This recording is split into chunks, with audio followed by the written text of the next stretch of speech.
क्या आपने अपनी जिंदगी में उन लोगों पर गौर किया है जो हर बार, मेरा मतलब है हमेशा आपके पास एक नई समस्या लेकर आते हैं? हाँ बिल्कुल, और वो बहुत परेशान भी दिखते हैं। सही कहा, उन्हें आपकी मदद चाहिए होती है।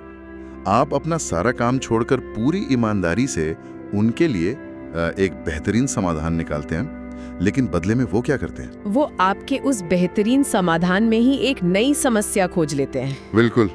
फिर आप दूसरा रास्ता सुझाते हैं, वो उसमें भी खामी निकाल देते हैं। और कुछ लोग तो ऐसे होते हैं जो हमेशा खुद को एक पीड़ित यानी विक्टिम की तरह पेश करते हैं, जिससे सारी दुनिया उनके ही खिलाफ साजिश रच रही हो। हाँ, और दूसरी तरफ कुछ लोग ऐसे होते हैं जो हमेशा दूसरों को बचाने के एक अंतहीन मिशन पर निकले रहते हैं। एग्जैक्टली।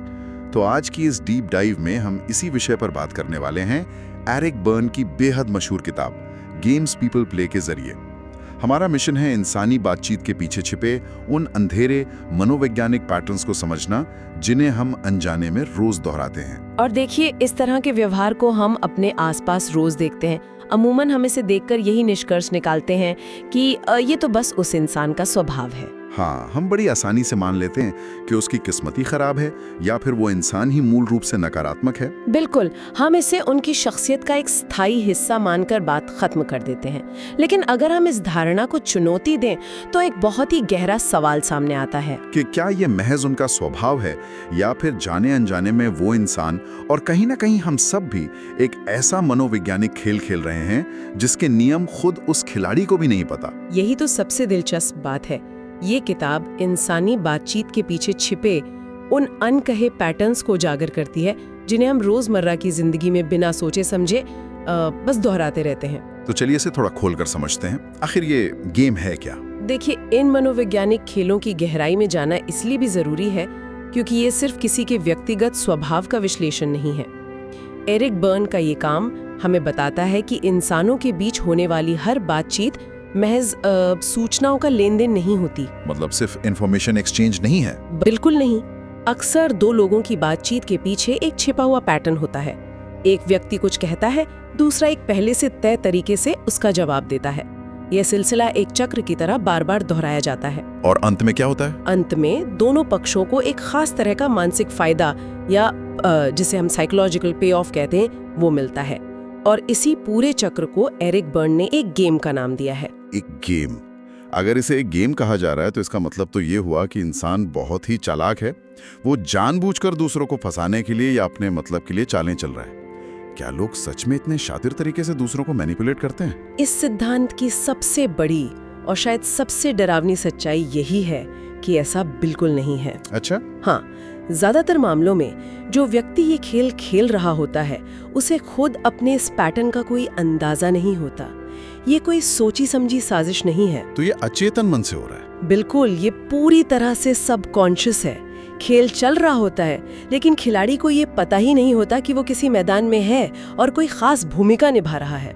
वो तो बस अपनी तरफ से स्वाभाविक प्रतिक्रिया दे रहा होता है। यानी ये किसी ऐसी स्क्रिप्ट की तरह है जिसे हमने बचपन में याद कर लिया था और अब हम बिना सोचे बस अपने डायलॉग बोल रहे हैं। एकदम सही। लेकिन अगर हम जानबूझकर ऐसा नहीं कर रहे हैं तो फिर हमारे अंदर से ये प्रतिक्रिया आ कहां से रही है? कौन बोल रहा है हमारे अंदर? इसी को समझाने के लिए एरिक बर्न ने 3 प्रमुख ईगो स्टेट्स यानी अहंकार की अवस्थाओं का जिक्र किया है। ये है पेरेंट, अडल्ट और चाइल्ड।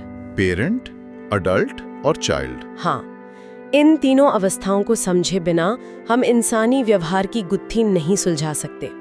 बर्न का मानना है कि हर इंसान के अंदर ये तीनों अवस्थाएं हमेशा मौजूद रहती हैं। तो सबसे पहले पेरेंट की बात करते हैं। ये क्या है? पेरेंट यानी माता पिता वाली अवस्था। ये हमारे दिमाग का वो हिस्सा है जो हमेशा नियम, हिदायत, सलाह और आलोचना की भाषा बोलता है। जैसे तुम ऐसा करना चाहिए या तुमने ये गलत किया। बिल्कुल। या फिर मैं तुम्हें बताती हूँ क्या सही है।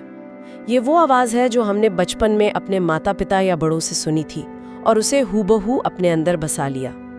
जब हम इस अवस्था में होते हैं तो हम सुरक्षा भी देते हैं और पाबंदियां भी लगाते हैं। समझ गया। तो दूसरा हिस्सा है अडल्ट यानी वयस्क अवस्था। जी, जो मुझे लगता है कि सबसे ज्यादा विश्लेषणात्मक और तार्किक है ना? हाँ बिल्कुल। ये हिस्सा भावनाओं के बहाव में नहीं आता बल्कि सीधे सवाल पूछता है, जैसे तथ्य क्या है, अभी जमीनी हकीकत क्या है? हमारे पास क्या क्या विकल्प मौजूद हैं। कुछ इस तरह। एग्जैक्टली। ये मशीन की तरह भावनाओं को मारता नहीं है, बल्कि जानकारी के आधार पर एक संतुलित फैसला लेने की कोशिश करता है। और तीसरा हिस्सा, जो शायद सबसे ज्यादा उथल-पुथल मचाता है, वो है चाइल्ड या बच्चे वाली अवस्था। ये हमारे अंदर की गहरी भावनाएं, डर, विद्रोह, उत्सुकता और उत्साह का केंद्र है। जैसे कोई बच्चा अचानक जिद पर अड़ जाता है कि मैं ये काम बिल्कुल नहीं करूंगा। हाँ, वैसे ही एक परिपक्व इंसान में भी जब वो बहुत हताश या निराश होता है तो वही पुरानी भावनात्मक प्रतिक्रिया बाहर आ सकती है। अगर मैं इसे समझने के लिए एक एनालॉजी दूं, हाँ। तो ये बिल्कुल टीवी के रिमोट से चैनल बदलने जैसा है। वाह, ये बहुत अच्छा उदाहरण है। हम परिस्थिति के अनुसार अचानक अडल्ट चैनल से चाइल्ड चैनल पर स्विच कर जाते हैं, और उम्र बढ़ने का मतलब ये बिल्कुल नहीं है कि हमारे दिमाग से चाइल्ड चैनल डिलीट हो गया है। वो बस रिमोट के एक बटन की दूरी पर है। ये चैनल स्विचिंग वाली बात एकदम सटीक है, और यही हमें उस सवाल का जवाब देती है कि कैसे एक बहुत ही सामान्य सी बातचीत अचानक एक भयंकर बहस या लड़ाई में बदल जाती है। वो कैसे? जब दो लोगों के ईगो स्टेट्स आपस में टकराते हैं तो परिणाम बहुत ही विस्फोटक हो सकते हैं। एरिक बर्न्स इसे क्रॉस ट्रांजैक्शन कहते हैं। चलिए इसे दफ्तर के एक आम हालात से समझते हैं। मान लीजिए एक सहकर्मी बहुत ही सीधे और तार्किक तरीके से, यानी अपने अडल्ट स्टेट से पूछता है, कल वाली क्लाइंट मीटिंग कितने बजे शुरू होगी? एकदम सीधा सवाल। हाँ, सिर्फ एक तथ्य पूछा जा रहा है। यहाँ तक सब ठीक है, लेकिन अब कल्पना कीजिए कि सामने वाले इंसान का पेरेंट चैनल एक्टिव हो जाए। अच्छा। वो सीधे समय बताने के बजाय एक आलोचनात्मक अंदाज में जवाब दे, तुम कभी कोई चीज खुद से याद क्यों नहीं रखते? हर बार मुझे ही याद दिलाना पड़ता है। ओहो, अब तो बात तथ्य से हटकर सीधे व्यक्तिगत हमले पर आ गई। और यहाँ जो सबसे हैरान करने वाली बात है वो ये है कि जैसे ही ये आलोचना आती है, पहले व्यक्ति का अडल्ट स्टेट पीछे हट जाता है और उसका चाइल्ड चैनल ट्रिगर हो जाता है। वो बचाव की मुद्रा में आ जाएगा। बिल्कुल, वो एक विद्रोही आवाज में पलटवार करता है, क्या हर बात में मुझे लेक्चर देना जरूरी है? मैंने सिर्फ समय ही तो पूछा था। और बस महज 10 सेकंड के अंदर मीटिंग के समय पर शुरू हुई एक साधारण सी बातचीत एक ऐसी बहस में बदल गई जिसमें दोनों एक दूसरे पर चिल्ला रहे हैं। हाँ, अगर हम इस घटना का गहराई से विश्लेषण करें तो हम पाते हैं कि समस्या ये नहीं थी कि क्या कहा गया। मीटिंग का समय पूछना कोई अपराध नहीं था। समस्या ये थी कि किस स्टेट से बात कही गई और सामने वाले ने किस स्टेट से उसका जवाब दिया। एकदम सही। और यहीं से बात उस क्लासिक खेल की तरफ मुड़ती है जिसे बर्न ने हाँ लेकिन या यस बट का नाम दिया है। ओह, हाँ लेकिन। यहाँ बात सच में बहुत दिलचस्प हो जाती है। मुझे लगता है कि ये शायद इंसानी इतिहास का सबसे ज्यादा खेला जाने वाला और सबसे थकाऊ खेल है। मैं पूरी तरह सहमत हूँ।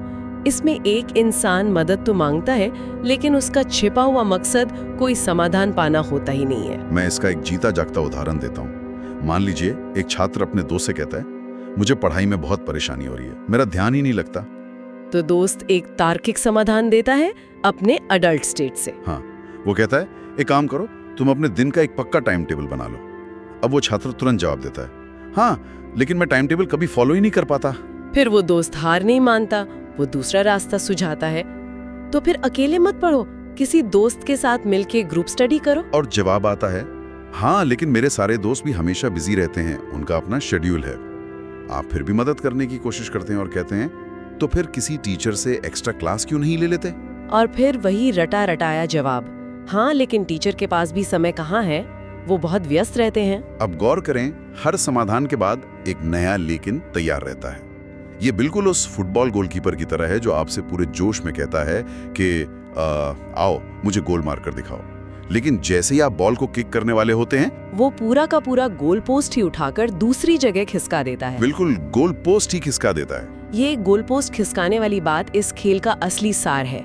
अगर हर समाधान के बाद एक नया लेकिन आ रहा है, तो इसका सीधा सा मतलब है कि इस बातचीत का उद्देश्य कोई हल खोजना है ही नहीं। जो समस्या आंखों के सामने दिखाई दे रही है वो असली समस्या नहीं है। बिल्कुल नहीं। तो फिर असली समस्या क्या है? अगर कोई इंसान समाधान चाहता ही नहीं है, तो वो इतनी मेहनत करके बार बार अपनी परेशानी का रोना क्यों रोता है? इसके पीछे एक बहुत ही गहरा मनोवैज्ञानिक फायदा छिपा होता है। वो इंसान अचेतन रूप से दुनिया को ये साबित करना चाहता है कि उसकी समस्या दुनिया की सबसे जटिल समस्या है, जिसे कोई भी नहीं सुलझा सकता। या फिर उसे सिर्फ दूसरों की सहानुभूति चाहिए। हाँ, वो ये साबित करना चाहता है कि देखो, मैंने तो बहुत कोशिश की, सबने कोशिश की, लेकिन मैं एक बेचारा इंसान हूँ जिसकी कोई मदद नहीं कर सकता। और जब हम बार बार ऐसे लोगों के संपर्क में आते हैं तो हम रिश्तों के एक बहुत ही खतरनाक चक्रव्यूह में फंस जाते हैं, जहाँ एक बहुत ही प्रभावशाली सिद्धांत आता है जिसे ड्रामा ट्रायंगल कहा जाता है। ड्रामा ट्रायंगल, हाँ। इसमें रिश्तों के समीकरण एक त्रिकोण में फंस जाते हैं। इस त्रिकोण का पहला किरदार पूरी तरह से विक्टिम यानी पीड़ित बन जाता है। मेरे साथ ही हमेशा बुरा होता है, मैं बहुत बेचारा हूँ, मेरी किस्मत ही खराब है। और मनोविज्ञान का एक नियम है कि जहाँ एक पीड़ित होता है वहाँ एक रेस्क्यूअर यानी रक्षक का आना तय है, जो बचाने आता है। बिल्कुल। ये वो व्यक्ति है जिसे दूसरों की समस्या सुलझाने में अपना महत्व महसूस होता है। वो आगे आके कहता है, तुम चिंता मत करो, मैं तुम्हें इस मुसीबत से निकालूंगी, मैं सब ठीक कर दूंगी। लेकिन कहानी यहाँ खत्म नहीं होती, क्योंकि इसमें तीसरा किरदार भी है, पर्सिक्यूटर यानी सताने वाला या उत्पीड़क, जो उंगली उठाकर कहता है तुम्हारी वजह से ही यह सब खराब हुआ है। अगर हम इसे बड़ी तस्वीर से जोड़ के देखें तो इस त्रिकोण की सबसे हैरान करने वाली बात यह है कि ये भूमिकाएं कभी स्थायी नहीं होती। मतलब ये बदलती रहती हैं? बहुत तेजी से बदलती हैं। जो इंसान आज पीड़ित है वो कल रक्षक बन सकता है और परसों अचानक उत्पीड़क बन सकता है। ये थोड़ा उलझा हुआ लग रहा है। ये भूमिकाएं आखिर बदलती कैसे हैं? क्या हम इसे दफ्तर के किसी उदाहरण से समझ सकते हैं? बिल्कुल समझ सकते हैं। मान लीजिए एक दफ्तर में एक कर्मचारी है जो अपना काम समय पर नहीं कर पाता, वो पीड़ित है। ठीक है, विक्टिम। उसका मैनेजर उसकी मदद करने आता है, उसका काम खुद करने लगता है, ये सोचकर कि वो एक रक्षक है। मैनेजर कई दिनों तक उसे बचाता है, रेस्क्यूअर बन गया। हाँ, लेकिन जब वो कर्मचारी अपनी आदत नहीं बदलता और गलतियां दोहराता है तो मैनेजर का सब्र टूट जाता है। अब मैनेजर उस पर पूरी टीम के सामने चिल्लाता है, तुम किसी काम के नहीं हो, मैंने अपना समय बर्बाद किया। अब मैनेजर रक्षक से उत्पीड़क यानी प्रोसिक्यूटर बन गया। और जैसे ही मैनेजर चिल्लाता है, वो कर्मचारी सीधा एचआर के पास जाकर शिकायत कर देता है कि मेरा मैनेजर मुझे मानसिक रूप से प्रताड़ित कर रहा है। ओह, अब वो कर्मचारी जो पहले पीड़ित था वो उत्पीड़क बन गया और वो मैनेजर जिसने मदद शुरू की थी वो पीड़ित बन गया। एकदम सही पकड़ा आपने। पूरा का पूरा समीकरण पलट गया। इसीलिए किसी इंसान पर हमेशा के लिए बेचारा या बुरा इंसान का ठप्पा लगा देना इस पूरी मनोवैज्ञानिक जटिलता को बहुत ही मामूली बना देता है। अगर कोई अपनी असफलता का दोष बार बार दूसरों पर डाल रहा है तो मुझे लगता है कि इसका एक और फायदा भी होता है। एक और पैटर्न है जिसे अगर तुम ना होते या if it weren't for you कहा जाता है। हाँ, ये बहुत आम है। लोग कहते हैं अगर मेरे माता पिता ने मुझे आजादी दी होती तो मैं आज बहुत कामयाब होता, या अगर मेरी शादी जल्दी ना हुई होती तो मैं अपना करियर बना लेता। इंसान अपनी हर असफलता का जिम्मा किसी और पर डाल देता है। इससे तो वो खुद को जिम्मेदारी से पूरी तरह बचा लेता है ना। बिल्कुल। बाहरी परिस्थितियां कई बार सच में बाधा होती हैं, इससे इनकार नहीं किया जा सकता। लेकिन जब हर फैसले और हर नाकामी की जिम्मेदारी लगातार किसी और के कंधों पर डाली जा रही हो तो इसका सबसे बड़ा फायदा ये होता है कि अब उस व्यक्ति को खुद अपनी स्थिति बदलने के लिए कोई जोखिम नहीं उठाना पड़ेगा। यानी उसे खुद मेहनत नहीं करनी पड़ेगी, उसे अपनी कमियों का सामना नहीं करना पड़ेगा।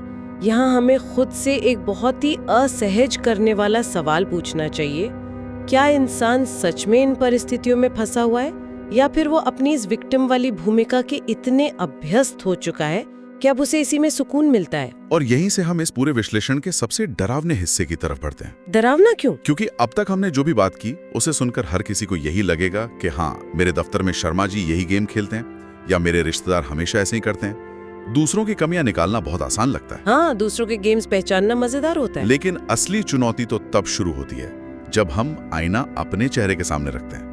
क्या हम खुद इन पैटर्न्स का हिस्सा नहीं है? ये एक बहुत गहरा सवाल है। क्या हम खुद बार बार लोगों से सलाह मांगकर उसे अनसुना नहीं कर देते? क्या हम अपनी हर नाकामी का जिम्मा दूसरों पर नहीं डालते? क्या हमें लगातार अप्रूवल नहीं चाहिए होता? अगर पूरी ईमानदारी से इन सवालों का जवाब टटोला जाए और जवाब हाँ निकले तो इसका सीधा मतलब है कि हम सिर्फ दूसरों के गेम्स के शिकार नहीं हैं, बल्कि हम अपना खुद का गेम भी खेल रहे हैं। लेकिन कोई इंसान ऐसा क्यों करेगा? अगर इन गेम्स से अंत में तनाव, झगड़ा और निराशा ही मिल रही है तो हम अपनी ही शांति को खुद क्यों भंग करेंगे?